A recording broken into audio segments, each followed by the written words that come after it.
The finals. You ready for this, guys? Dan is in the finals. Lantern Control is in the finals. Bam! Look at this cool image. Oh. Eldrazi winner. God, it's the coldest of cold right now. Why does this happen to us? But as it goes for the finals, this might be the deck to stop the Eldrazi. Main board and snaring bridges are pretty nice. You think so? If you can get them. I don't know. But now we see actually a little bit more interacting. You think? Not really. But I'm gonna poll everyone that's watching right now. okay. Who wins in this finals? Lantern Control or colorless Eldrazi. No. Who wins? The players or us? Oh. Okay, I'm leaving. I don't want to watch Lantern. Citrus, the orange. Thanks for watching. Yeah, dude. We've got our finals. Eldrazi versus Lantern Control. No one wins. That was the point. Let's do it. Let's do it, guys. It is Invitational Qualifier, June 12th, finals. Oh, he's Protoss, by the way. John Bonnet versus Dan Tran. You got those names backwards. No, I didn't. That's not what I did. Look, watch this. 8th versus 2nd.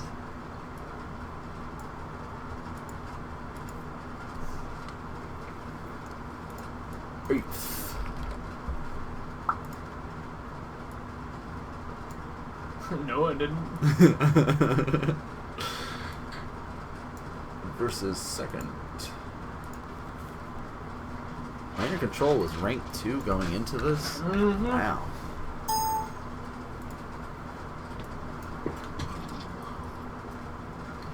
We had a weird topic. We did have a weird top 8. That's okay. Alright, guys. Lantern Control versus Eldrazi. Get those votes in. Let us know who's going to take it. Who's gonna win? If someone's playing Lantern, there should just be a rule that they aren't allowed on coverage. Hey, they're in the finals. They gotta get on at least this time. They're doing something right. They're doing something right with the deck. Okay, so the explosive starts though of John's deck could play a factor in this. John has to see a Temple and Simian Spirit Guides Okay. to be Temple, truly explosive. Mimic, Simian Spirit Guides into Thought Knots and Correct. And It's Smashers. It's a Christmas land hand. Okay. Is what I think he has to see. Well, I mean, as long as he can get there. Now, I don't know if Dan is running Simians in his. I don't know. Because some Lantern Control lists ran it in there to help get out Ensnaring Bridge. Right. Some don't. Oh, he's got one in hand, but he's shipping it away.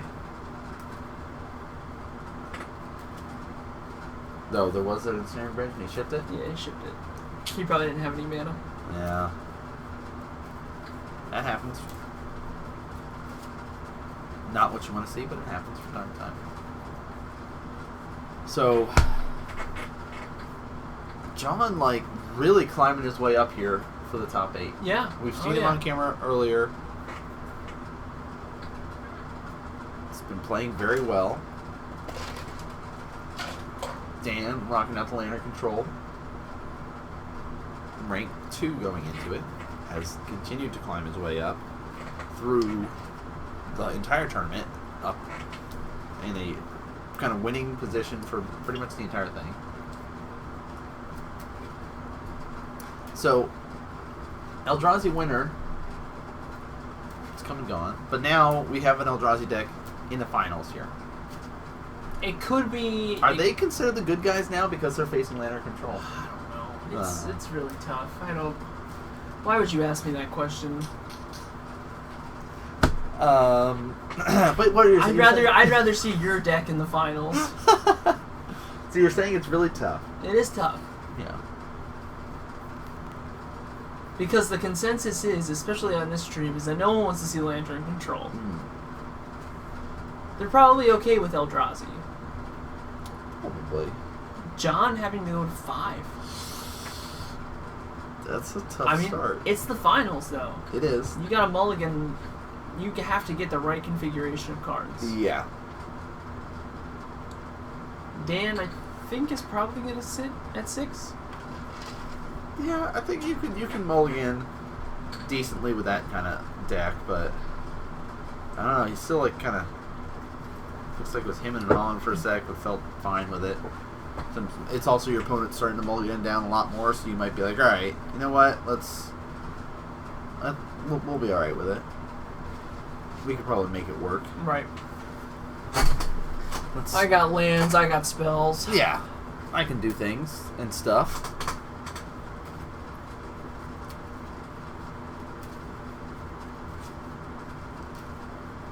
Scry's coming out across the board. Keeping on top, there's an Inquisition for Dan.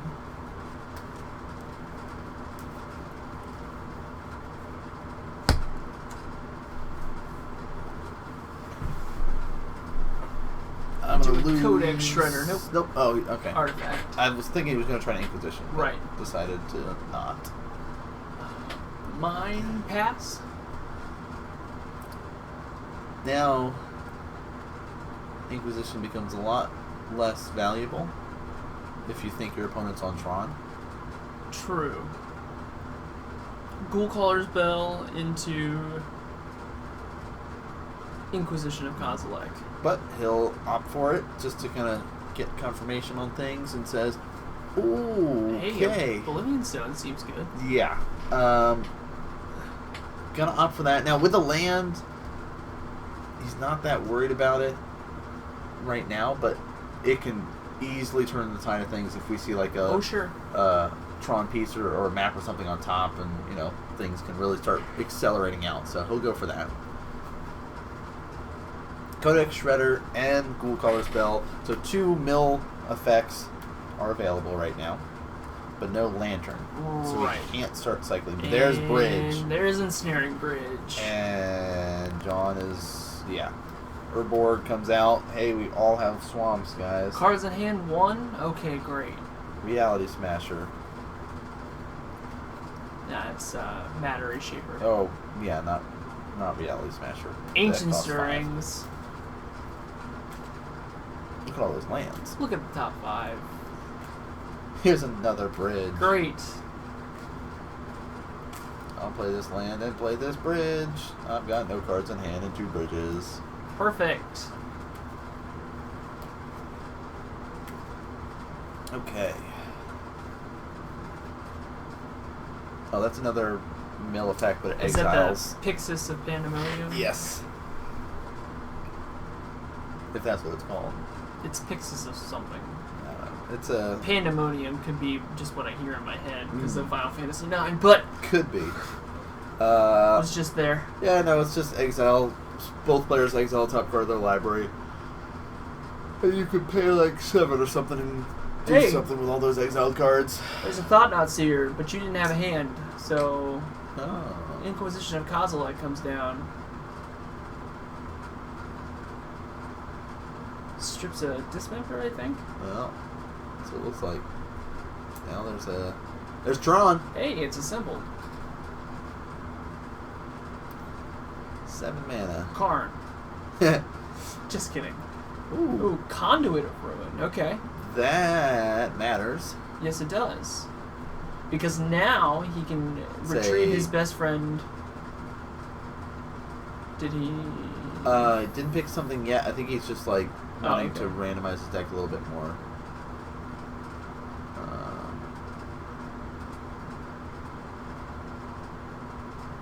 I was going to say, get your friend Ulamog. Or... Oh. Or he has it in his hand. Or just chooses not to get anything. So he can just shuffle his... I still think Ulamog you can get rid of bridges, right? It's Oh, yeah, permanents. Yeah, thought knots.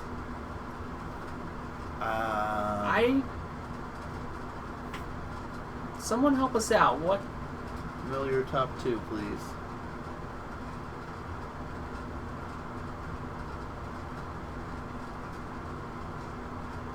Oh, because of Pixis. Oh, yeah, of course. Yeah, and all the ghoul colors and all these mill stuff for the top card. Blech. Yeah, right. Oh, now he's got Lantern, so now he can just say, I'm not going to let you draw anything. Right, 'cause it puts it on top. Yeah. Because it doesn't go to his hand when he gets it, it goes to the top of the library. So, here's my map. You're right. We should have trusted John. Oh, it is Pandemonium. Nailed it. Nice.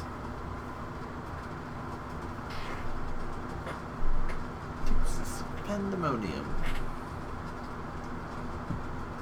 Each player exiles the top card of his or her library face down. Sack it. Each player returns face of all cards and puts all permanent cards from one of them on the battlefield. Cool. You're never gonna do the 7. No, I think it's just the exile. Yeah. No doubt. So, Ghost Quarter? Or is that Temple? Ghost Quarter. That's what I thought.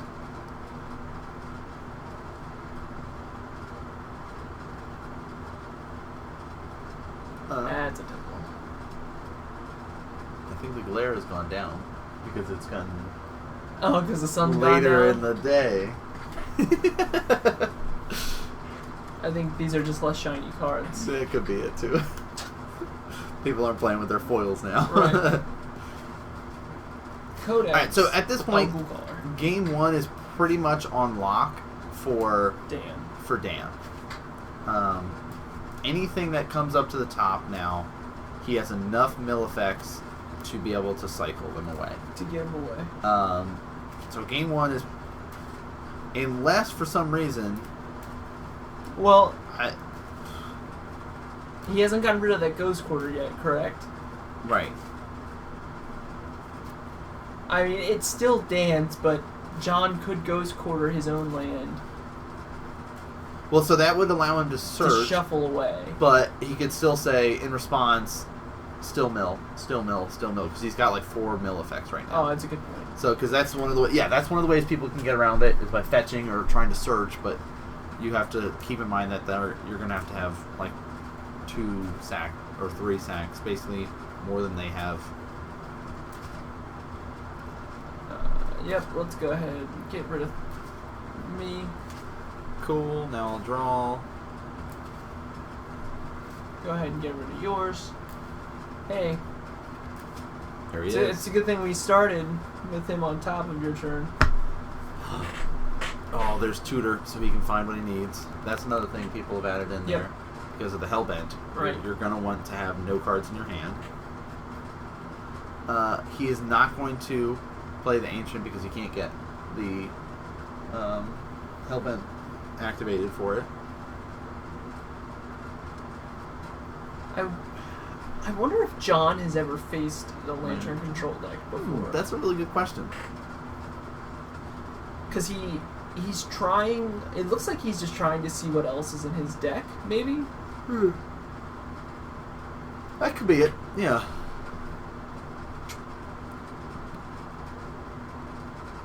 Alright, I'll get this land, play this land, use this to be Hellbent to get a card, and he can get Aether Grid and kill him. Slowly, just the ping, ping, ping, ping, ping, ping. He can get Tezzeret, but I think the grid is probably... Well, I don't know. Okay, so he can sit here and just tick up each turn and not have to worry, and then just ult and stuff. Right. Either is fine. Whatever. Hey, You Pivot wanna Needle, do. that looked familiar.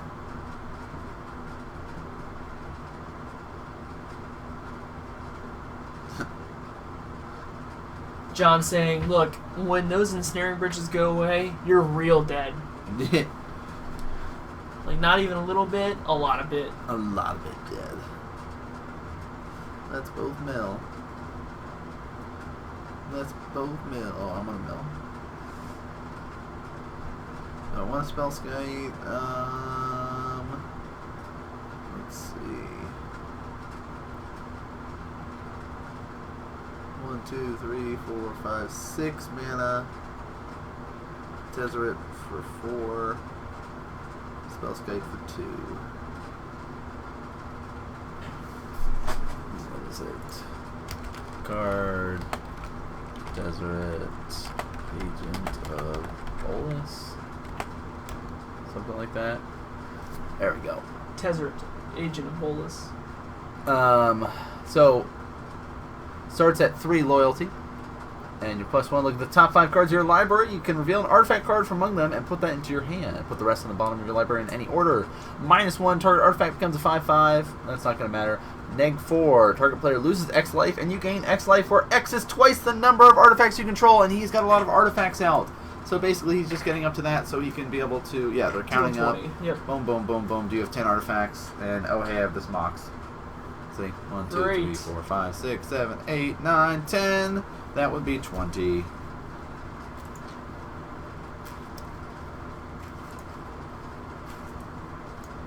That is one of the new win conditions for the Land and Control deck.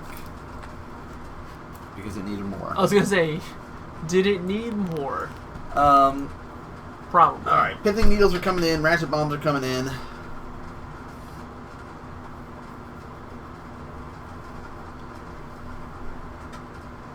What other win conditions does the Lantern Control deck have? Besides Tezzeret? Tezzeret, Aether Grid, Reoccurring Spell Bomb are the 3, like, damage ones. Okay. Other one is the slow, grindy mill. That's not really a win con, but it's kind of like a Plan Z. My thought process is if I'm Dan, yeah, do I want to reveal more than, because he revealed a lot of his deck. He also had to reveal a lot to get to what he needed. But yes, yeah, you like. I don't know if he runs the Gear per Aether Grid main or on the side. He should have at least one in the main.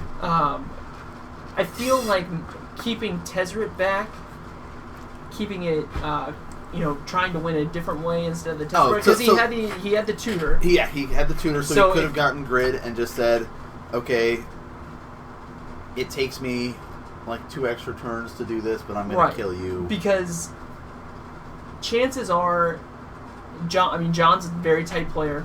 Yes. And he made it to the finals. Things that I've heard about John Bonnet's playing. Now he knows. He's like a limited beast. Okay. Is what I was hearing too. But he's got Pithing Needles. We saw him.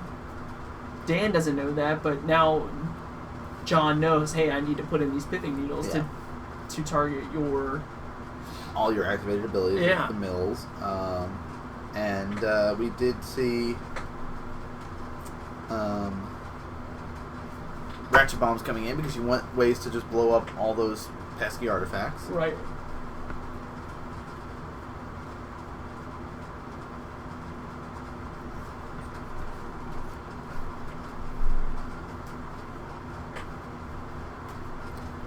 Okay, John is on the play.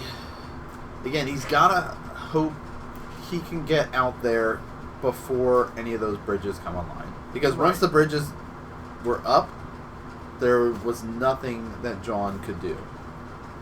It was pretty much like out there.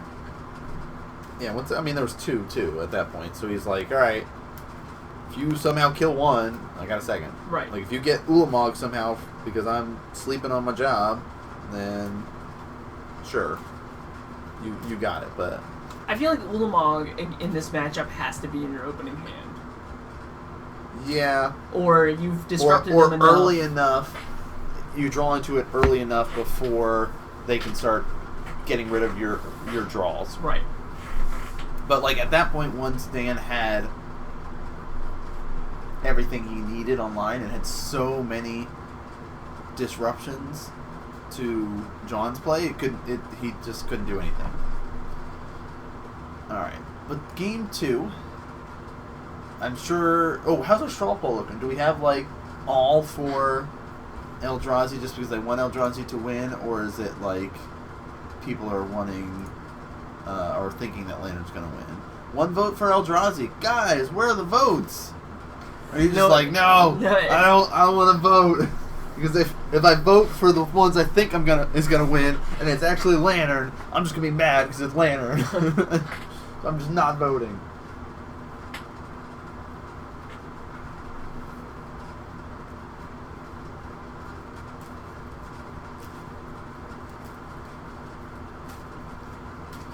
Draw their 7 cards.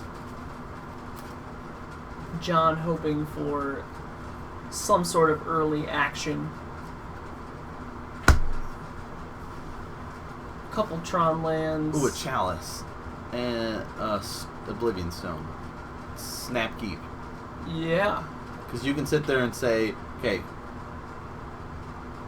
turn 2, I'm going to be playing Chalice on 1. Yep. And you're not going to play Lantern, you're not going to play Ghoul Color Spell, you're not going to be playing... Well, okay, there's a Lantern, sure. But, that's fine. Lantern on top. Okay. But with the Pithing Needle on top too, I'm okay with him. Oh, okay. I think I would rather have Pithing Needle out before you Chalice. Before I Chalice, and maybe just say something like Tezzeret or. Yeah, I think I'd rather do that. I think that there are too many mill effects. No, okay. Because, alright, so if your opponent has those mill effects in hand and you just say, like, Tezzeret, you say the wrong one. Or, yeah, and then he just starts dropping them down. You're like, well, if I played Chalice, then those wouldn't be on the battlefield. Right. So, yeah, I think just saying, alright, Pithing Needle, whatever. If you abrupt this or something, I'll have Pithing Needle I can lay down. Yo, DXP3. Woohoo! Thank you so much for the follow. Glad you liking the coverage for our IQ today.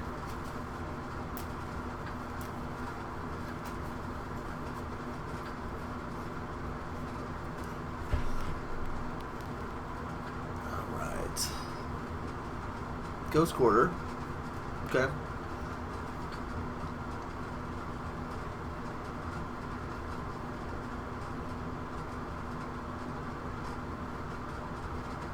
Here's another Lantern of Insight. Yeah, the Chalice on one's going to make things difficult for Dan. And he says counter. Did Dan not realize that it's everything? Probably not.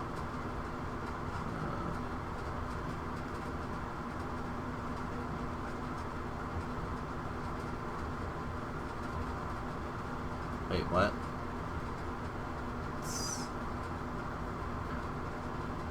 It's gotta go, right?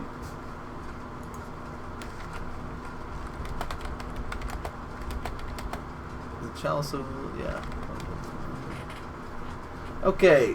Whenever a player casts a spell with converted mana cost equal number of charge counters on that, counter that spell.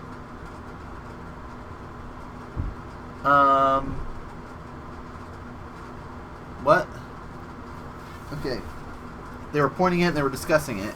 Is he just saying, yeah, that resolves? It's not being countered? I don't think... It's not a May ability. Right, it's real gone. It's real. Oh. Huh.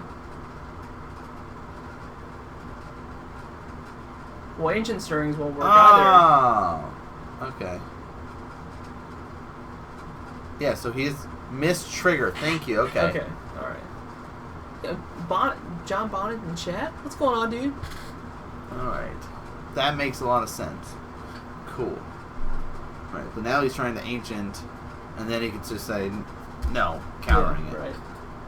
This was the whole point of this card.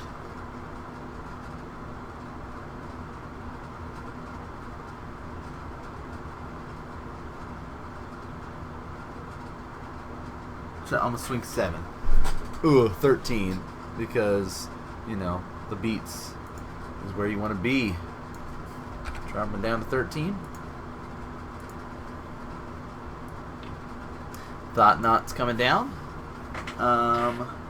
Pyroclasm, Inquisition, nothing that matters. I like watching myself play Magic. Hey, we're glad to have you. It's always cool to have people that play come out and give us a little bit extra insight into their thoughts and stuff. Also, you can maybe learn some of the stuff that you can do better for next time. Because I know I definitely see some plays that I go, oh, man, if I had done it this way. Right. Yeah. So, it's looking like this game is locked up at this point for Eldrazi. I hate to, like, say it early like this, but there's no bridge. It's not looking good. Yeah, Dan agrees he's like, he's like, yeah, there's too much power on the board here. You're dealing 11 to me next turn. Cool. Let's just go to game 3. And with that, it is all Look at that. Now it's gotten tied exciting. up. It's 1-1. One match to decide it all. Ooh. Thoughts of Pyroclasm still being in there? I don't like it. What are you hitting with Pyroclasm? Is Reshaper 3/2 or 3/3? He's a 3/2. Okay. So you're hitting Reshaper. And you're hitting Mimics that are 2/1s. And that's it. So, I mean, it just doesn't... It seems like it's a dead card. Well, dead card's not right. It seems like it's a wasted card slot. Well, then again, we don't know necessarily what is in his board. True. But that could easily be something that he is taking out for some better cards. Because if you don't have that, like, turn 1, or, like, turn 2 when your opponent's like, alright, Mimic Shaper or something like that. Right. Or Mimic, on turn 2, they've got 2 Mimics out. That it makes sense. That's, like, the only time that you want to see that. Other than that, they're going to have Thought Knot Seers that are 4/4s, Reality Smashers 5/5. Yep. That Endless one was a 7/7. Right. Like, you're not... Pyroclasm is not really where you want to be. Even the Abrupt Decay is not really where you want to be. I think keeping it in because now you know there's chalices and stuff, I think that's fine. But I don't know. There's a lot of stuff that you're not going to really want. So Dwayne is a good guy. I think he just doesn't know his cards. Yeah, we're talking. Some people in chat are talking about the match earlier in the tournament.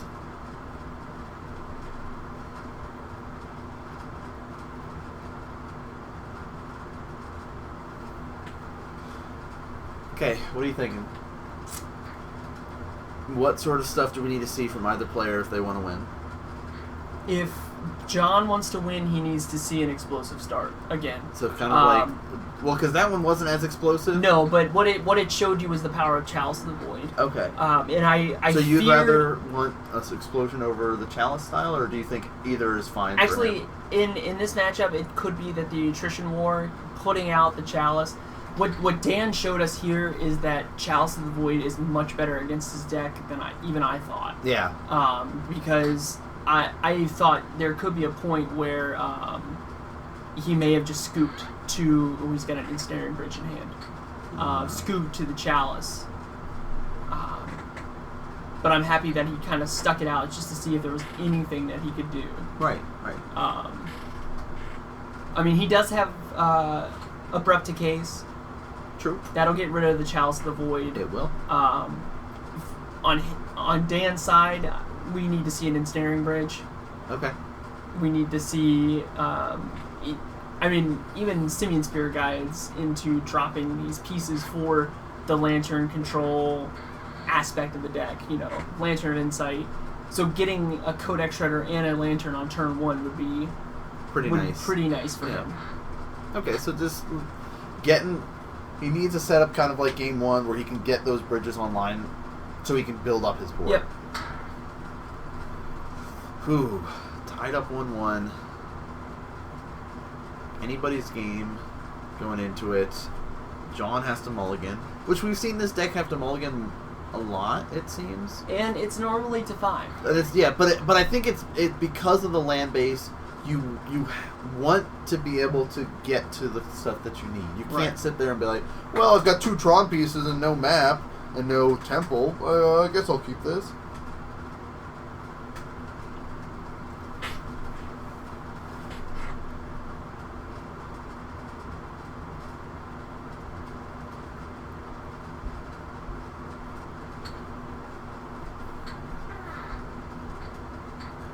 No, so it looks like John's comfortable with that, scries it out. Yep. Says, let's just put that on the bottom.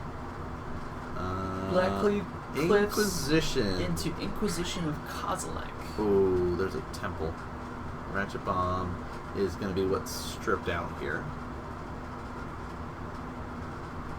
He says, you can have an endless one, you can have a map. That's fine with me. Yep.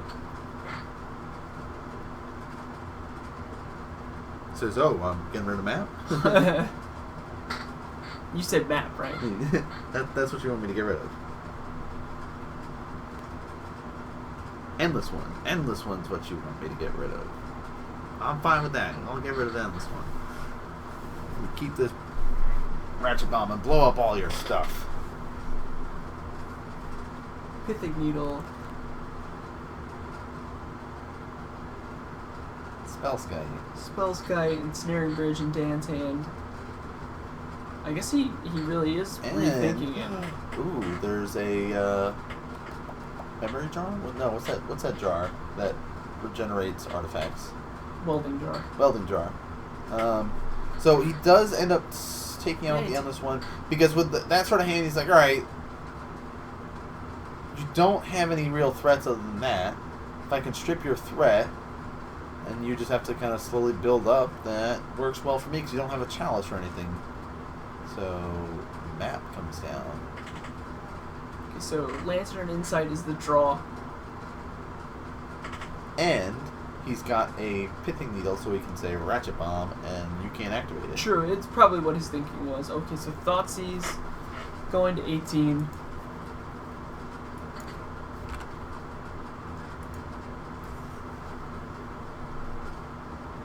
Ulamog. Ooh.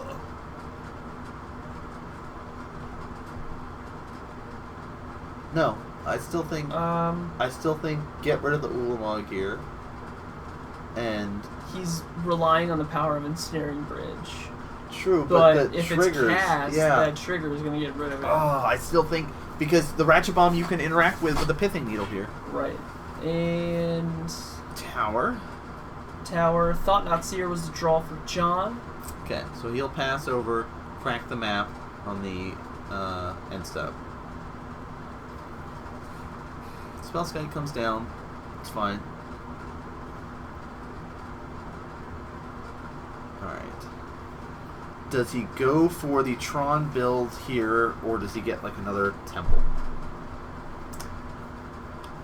I mean, clearly he's going to go Tron build. Right.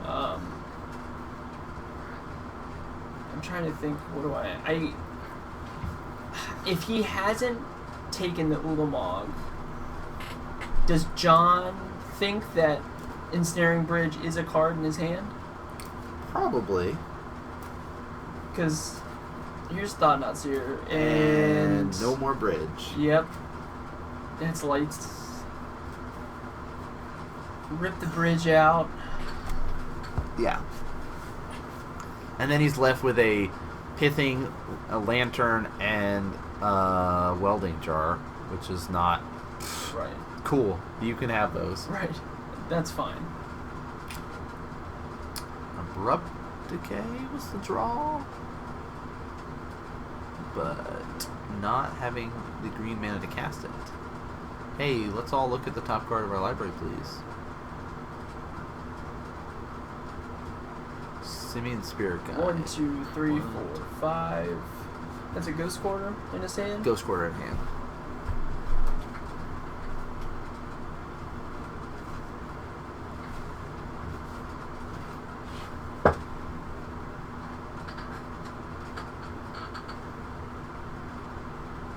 Here's my Reality Smasher.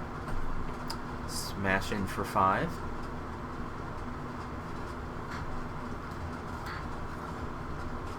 I mean, so he'll take... I mean, guaranteed he's taking at least 4. Well, at least 5. Because it's got Trample. Oh, good. So he'll take 4 from the right. Thought Not and 1 from that. Or he'll take 9. Wow, he took 9? Ooh. That's definitely a tough spot. Hoping... I don't know what he's hoping on off of that. Now that he doesn't have I mean, that Abrupt Decay's Pithing Needle, Ghost Quarter. dead card right now. Yeah. Huh. Block Smasher here. I mean, it doesn't matter which one you block. You're still taking 5. Let me see what you're hiding. Thought Not Seer. Targeting me. Block here. Take 5. Go to 4.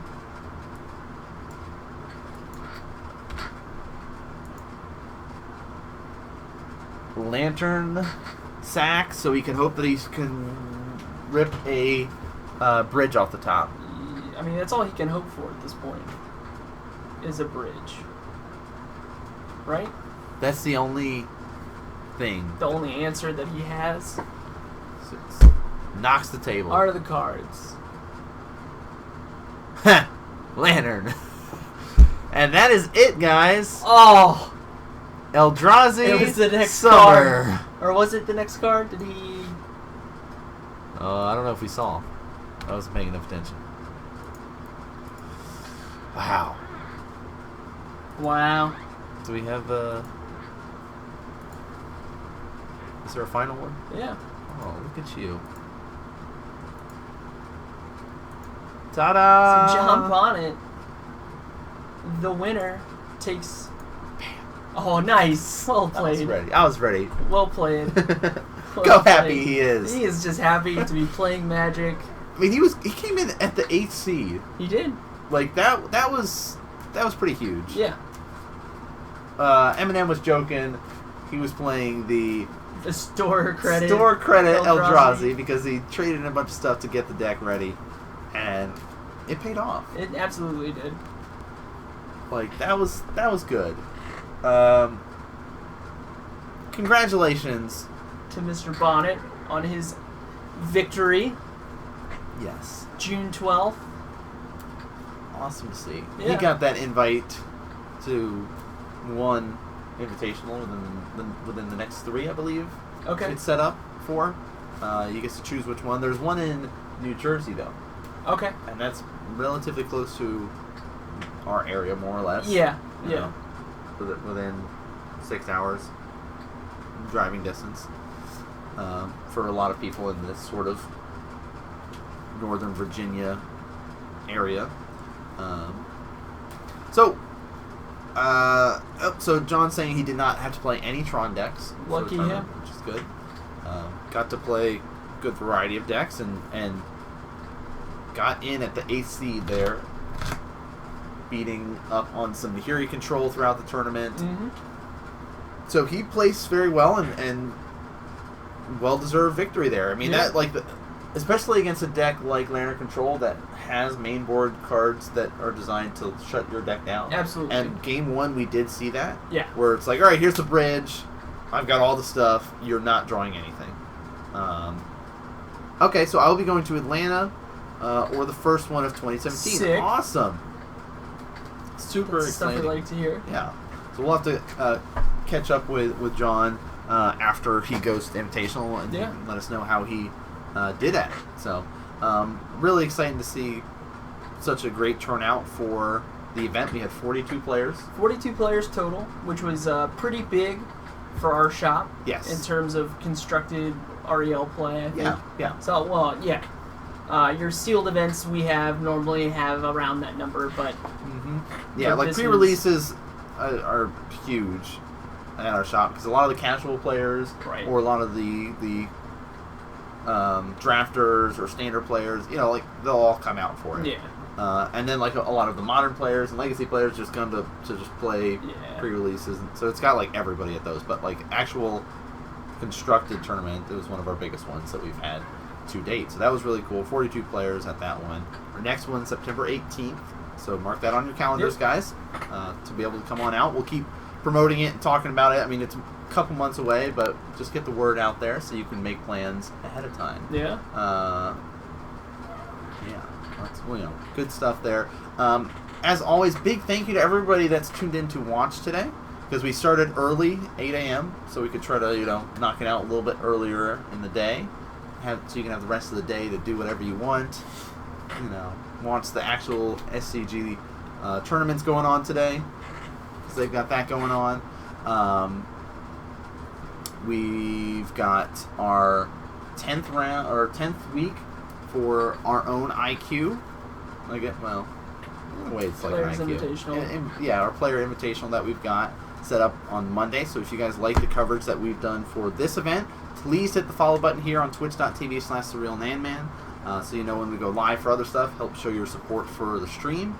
6:30 p.m. Eastern on Mondays is when we do that coverage. Of course, you can check us out, the casters, at The Real NanMan down below, at From Zernar. Brett also does his own variety stream. Yeah. Is that what you're calling it? Variety gaming. Yeah, variety gaming. Mm-hmm. He's got Casual Fridays every Friday, currently working through Final Fantasy IX. Mm-hmm. Just made it to Disc 4. Nice. Wednesdays he's been doing some other stuff. Yeah, Wednesdays more of the randomized stuff. Casual Fridays will always have a game that we vote on and then we play to its entirety. Mm-hmm. It's always casual. No speed running here. Not yet. At least right now. We may get there someday. Yeah. But again, thank you guys so much for coming out, enjoying this IQ that we put on. Mm-hmm. It means a lot to us. And if you are interested, do hit those follow buttons. Come on out on Monday nights. Join us as we more focus on our shop as a whole in our modern metagame and not just for an IQ, which is open to anyone. Mm-hmm. And just keep your eyes on it, because these players that you saw today are players that you are definitely going to see throughout this stream. Yeah, and it's also players that you're going to be seeing at bigger events too. Some of these names might start to pop up within top 32s, top 16s, at events. Some of them even getting into the top 8 at opens and stuff. So keep an eye out for some of these players' names at bigger events there. Yeah. As always, big thanks to our top donors, people that have decided, you know what, I love the stream, got a couple extra bucks, I'll throw it their way. It's helped us to be able to get a new camera. Yeah. Helped us to get two-sided playmat. Two-sided playmat coming your way in about 3 weeks. Coming up. Of course, Drewski Brew, #1. Atticus, our mystery donor. Trip, who is actually donating to the Patreon page, which you guys can as well, for reoccurring stuff if you want to kind of help personal sponsor the stream. That is what Trip has done. That's why we've got, of course, Comic Kung Fu's logo down below. Tatradamus, Nate Hop 34, and Burgleton as well helping out. Thank you guys so much. As always, guys, we appreciate the support, and hopefully we'll see you guys on Monday for our week 10 of the Invitational Hunt. Later.